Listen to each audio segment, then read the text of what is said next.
Fala, pessoal. Acredito que é a última pílula dessa meta 1. E nessa pergunta que vocês acabaram de responder, nós temos o início daquilo que foi incluído pela Lei 13.655 de 2018 no texto formal da LINDB.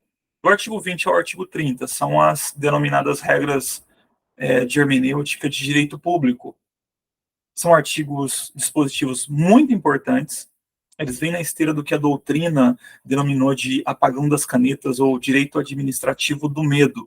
Por quê? Porque pelo teor da leitura, e eu acredito que vocês leram, e especialmente dando enfoque nesses dispositivos, porque eu dei essa dica para vocês lá atrás, vocês vão perceber que existe uma preocupação do legislador em relação a como que essas entidades de controle, ou que esses órgãos de controle externo, e aí a gente está falando aqui de poder judiciário, de órgãos de controle externo administrativos, exemplos do Tribunal de Contas da União, Tribunal de Contas dos Estados, há uma preocupação em certa forma, entre aspas, enquadrar essas decisões a fim de que elas obedeçam a parâmetros bastante delimitados dentro desses dispositivos do artigo 20 ao artigo 30, visando meio que, entre aspas, novamente, proteger o gestor público ou esse agente público, né, que exerce, a rigor ali, um mandato político, das ações ou da fiscalização desse controle externo, que pode, eventualmente, por exemplo, levá-lo a uma condenação de uma improbidade administrativa ou em alguma reprimenda sancionatória de elevado nível de gravidade. Então, essencialmente, aqui, pegando pela questão, vocês vão poder perceber que é basicamente o texto reproduzido dos artigos 20, 21, 22 e parágrafos, em que, em quase todos eles, e eu acho que esse é o grande destaque inicial, esses dispositivos vão dizer na esfera administrativa, controladora e judicial. Então, numa ideia de que essa delimitação hermenêutica, ela se projeta para deliberações, ou seja, para decisões que eventualmente ocorram não apenas na esfera administrativa, mas na esfera do controle externo e, sobretudo, na esfera judicial. Então, no artigo 20, a gente vai ter uma referência ao princípio do consequencialismo, né, impossibilidade de se decidir com base em valores jurídicos abstratos, e que essas decisões considerem as consequências práticas desse eventual resultado, né, desse julgamento, mas a questão abordou especialmente o que a doutrina especializada vai denominar de uma limitação à autotutela administrativa, ou uma espécie de limitação a essa autotutela administrativa. Que apesar de nós ainda não termos estudado, eu acredito piamente que você se recorda das aulas de administrativo numa perspectiva de que o poder público, né, apoiado nos dois supra-princípios, né, aqueles princípios implícitos da supremacia do interesse público sobre o privado e da indisponibilidade do interesse público, o Estado ou os entes públicos, eles possuem algumas prerrogativas. E dentre essas prerrogativas, nós temos aí a autotutela administrativa, o princípio da autotutela administrativa, como sendo a possibilidade de, em um controle interno, o poder público anular ou revogar os próprios atos praticados. Revogar numa perspectiva de discricionariedade, segundo ali conveniência e oportunidade, não abrangendo os atos vinculados, e a possibilidade de anulação naquelas situações em que o ato administrativo praticado ele possui vícios insanáveis ou vícios relacionados a elementos vinculados do ato administrativo. Então, como regra, se a gente buscar uma reflexão de princípios e de conceitos, a gente chega a uma decisão de que, pela autotutela administrativa, o poder público poderá anular, por exemplo, por vício de legalidade, um ato eventualmente praticado.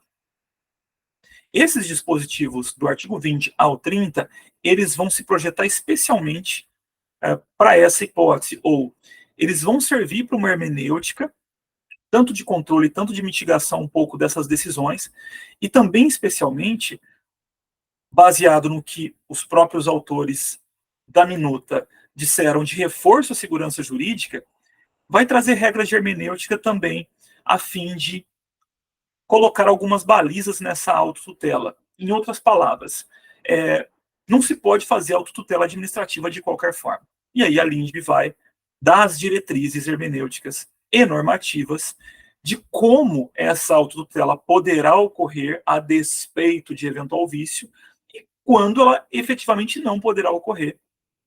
E é para esses dispositivos que eu chamo a atenção, especialmente aí para vocês, pegando pela primeira alternativa, a decisão nas esferas administrativa, controlador judicial, grifem isso. A alternativa tende a trazer um ou dois, ou retirar um, e que decretar invalidade de ato, contrato ou ajuste, processo ou norma administrativa deverá indicar de modo expresso as consequências jurídicas e administrativas do ato. Então, aí um reforço a essa fundamentação em um nível de projetar também na decisão e considerar essas consequências. Na segunda alternativa, essa decisão administrativa, controladora ou judicial, que estabelecer interpretação ou orientação nova sobre norma de conteúdo indeterminado, impondo novo dever ou condicionamento de direito, deve prever, aí grifem, regime de transição, quando indispensável que o novo dever ou condicionamento seja cumprido de modo, grifem, proporcional, equânime e eficiente, sem prejuízo dos interesses gerais. Substrato de segurança jurídica, princípio da confiança nos atos públicos. Ora, se eu vou, numa deliberação administrativa, judicial ou controladora, estabelecer uma nova orientação ou um outro tipo de interpretação sobre uma regra de conteúdo indeterminado que eventualmente reflita na esfera do particular, exemplo, eu reinterpretei a norma que delimita a concessão de licenças para determinada atividade econômica num certo município. Eu reinterpretei e nessa reinterpretação eu estou acrescentando um novo requisito que não existia antes e que passa a existir a partir dessa nova orientação. Pela interpretação do dispositivo, novo dever ou novo condicionamento, olha, aqueles que já titularizavam a licença, que de repente vão passar a pretender essa renovação, estabeleçam um regime de transição a fim de não prejudicar um particular ou quem quer que seja, que vai ter ali na sua esfera privada um reflexo de uma mudança de orientação e interpretação e que para ele vai surpreender. Então, tem um espectro de boa-fé, de certa forma objetivo aqui por trás, mas sobretudo da confiança nos atos públicos. Olha, você não pode do dia para a noite mudar a interpretação de algo que eventualmente pode refletir numa determinada atividade econômica e causar prejuízos, inclusive, ao particular. Então a lei vem e soluciona isso. Olha, deverá prever regime de transição quando for indispensável para que esse novo condicionamento de direito possa ser implementado pelo interessado. Na próxima alternativa, então, de novo, revisão, autotutela. Eu vou rever um ato que eu pratiquei. Administrativa, controladora ou judicial, quanto à validade, eu estou fazendo autotutela, porque em relação à validade desse ato há algum problema. Vamos ver, contrato, ajuste ou processo, cuja produção já se houver completado, levará em conta as orientações gerais à época, sendo vedado que, com base na mudança posterior de orientação, se declarem inválidas situações plenamente constituídas. Esse dispositivo é muito importante, porque há uma limitação bastante evidenciada à autotutela administrativa aqui. Eu tenho, então, uma mudança de interpretação ou de orientação geral do órgão administrativo, por exemplo, responsável pela prática do ato. Praticou-se um ato administrativo lá atrás, interpretando uma norma de interesse geral ou de orientação geral, que gerou uma consequência jurídica X para um particular. E agora, a partir de uma revisão em relação à validade desse ato, com base na orientação à época, se eu for levar a cabo essa autotutela, a consequência, inarredavelmente, é pela anulação. Aí entra a limitação aqui do dispositivo do artigo 24, a revisão das esferas administrativa, controladora judicial, quanto à validade que teria elementos vinculados. Na hipótese da produção desses efeitos do ato já houver se completado, levará em conta as orientações da época, sendo vedado que, com base em uma mudança posterior, nessa orientação geral, que se vai se declarar inválido uma situação plenamente constituída, um ato jurídico perfeito, que gerou e já exauriu os efeitos em relação àquela pessoa, e que uma eventual invalidação agora, quase que numa ideia daquela que nós extraímos da teoria do fato consumado, que deve ser observada com muito cuidado, ela foi adotada em situações muito específicas pela jurisprudência superior, mas aqui em prestígio à segurança jurídica e ao ato jurídico perfeito. Já se exauriu, não está produzindo efeitos mais. Já exauriu os efeitos na esfera em benefício daquele que eventualmente produziu, foi pautado numa orientação geral da época, num parecer jurídico, de repente, daquele órgão da época, e que uma mudança de orientação geral agora não pode simplesmente invalidar aquele ato. Importantíssimo esse artigo, ainda não veio sendo cobrado com muita força, eu selecionaria ele. E por fim, pessoal, para eliminar irregularidade, incerteza jurídica ou situação contenciosa na aplicação de determinada norma, inclusive nos casos de expedição de licença, a autoridade administrativa poderá, ouvido o órgão jurídico e, quando for o caso, realizada prévia consulta pública, presentes relevantes elementos relacionados ao interesse geral, celebrar compromisso com os interessados, celebrar compromisso, celebrar uma espécie de um termo de conduta, um termo de compromisso, mas além de falar em termo de compromisso, vai celebrar um compromisso fixando ou tentando buscar uma solução jurídica proporcional, equânime e razoável para sanar aquela incerteza jurídica que pairou naquela situação, muitas vezes em função de uma reinterpretação de norma, de uma mudança de jurisprudência superior, sobretudo agora dos precedentes qualificados, que pode influenciar diretamente ali no âmbito das consultas administrativas. Então, a fim de repente, evitar o contencioso, evitar que todas essas situações conduzam para uma litigiosidade desnecessária, o artigo 26 vem com essa possibilidade de ouvido jurídico daquele órgão, se for o caso de prévia consulta pública e havendo interesse em relação àquele que é atingido por essa incerteza jurídica ou mudança ou uma situação contenciosa específica, o poder público poderá celebrar um compromisso, estabelecendo ali as condições para adequação, prazos, regimes de transição. Então percebam, e aqui fechando, e eu acho que passei um pouquinho nessa última pílula nossa, com esses dispositivos do artigo 20, especialmente ele até o 26 e o 27, eles tratam de uma fixação de diretrizes normativas voltadas especialmente para a interpretação de regras do regime de direito público e que tem uma relação de reflexo direto ou indireto com os particulares.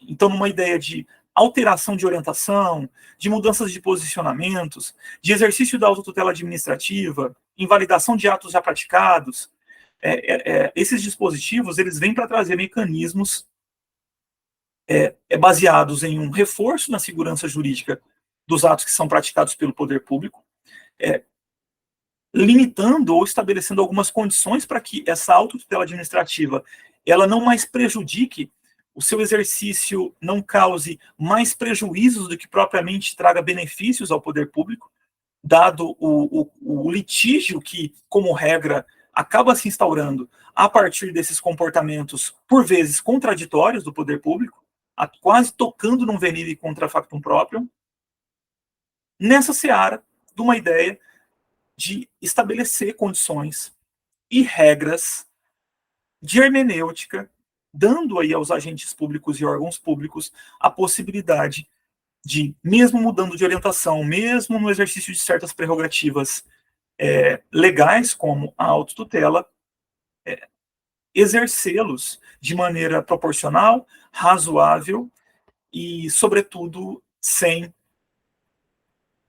atingir negativamente ou em prejuízo de outras pessoas, e, sobretudo, pautado no princípio da confiança dos atos públicos e da estabilidade que se busca nos efeitos dos atos praticados pelo poder público em relação ao corpo social.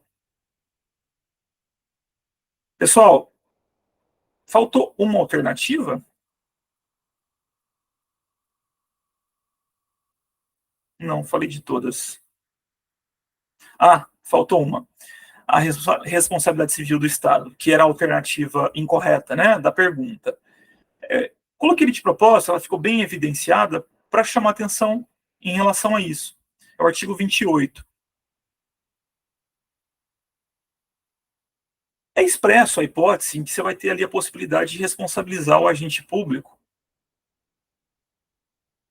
em uma ideia em que ele praticou um ato, seja numa consulta, num parecer técnico, com um erro grosseiro.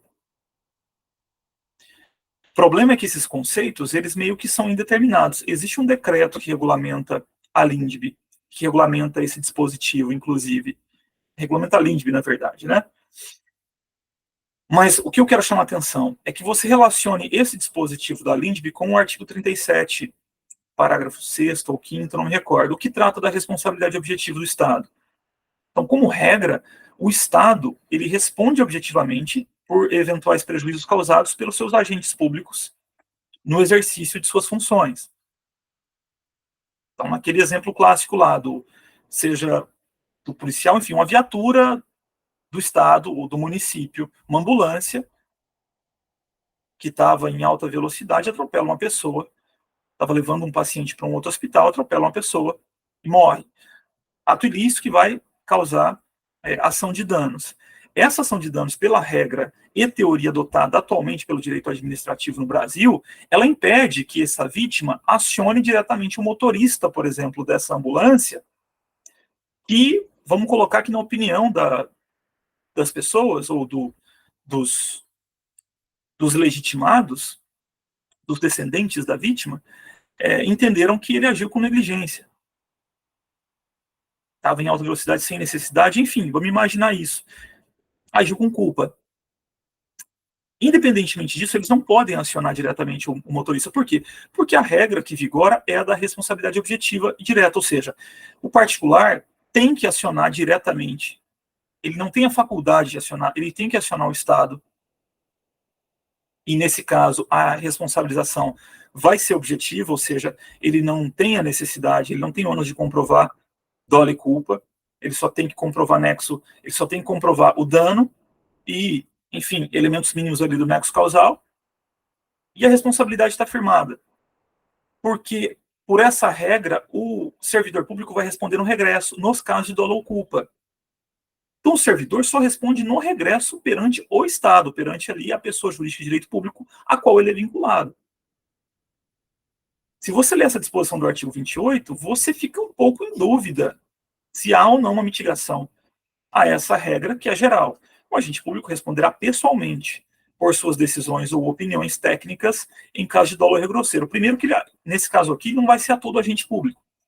Eu entendo que, considerando a ordem normativa e, sobretudo, o escopo das regras que foram incluídas pela Lei 13.655, né, nesse campo da hermenêutica de regras de direito público, falando muito em mudança de orientação, em mudança de entendimento a respeito de determinadas regras ou posicionamentos, os pareceristas eu acho que entraram aqui nessa alça de mira, porque é ele que efetivamente, por exemplo, vai instruir um ato administrativo de um gestor a partir de uma interpretação normativa.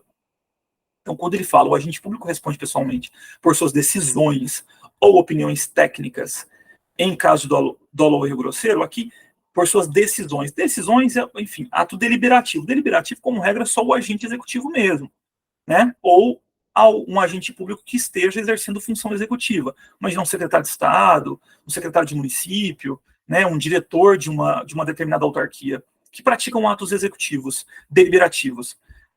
Então, decisões. Agora, ou opiniões técnicas, aí eu tenho aqui especialmente agentes consulentes, né, procuradores, advogados, e vamos colocar especialistas em variadas áreas, né? Você tem opiniões dadas por um engenheiro, opiniões dadas por uma arquiteta, por um médico até, mas que vai funcionar ali como se fosse um órgão que está agindo sob consulta.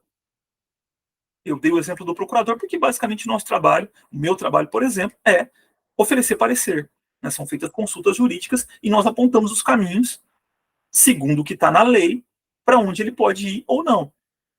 Então, é um dispositivo que eu acho que a gente tem que tomar um certo cuidado, porém ele pode vir como texto expresso, numa alternativa. Então, acho que é importante grifar para lembrar que a LINDB tem essa previsão, né, entre aspas, esquisita, Mas não se esquecer que lá pelo 37, parágrafo 5º ou 6º, enfim, não me recordo, nós temos como regra a responsabilidade objetiva do Estado frente aos prejuízos causados pelos particulares.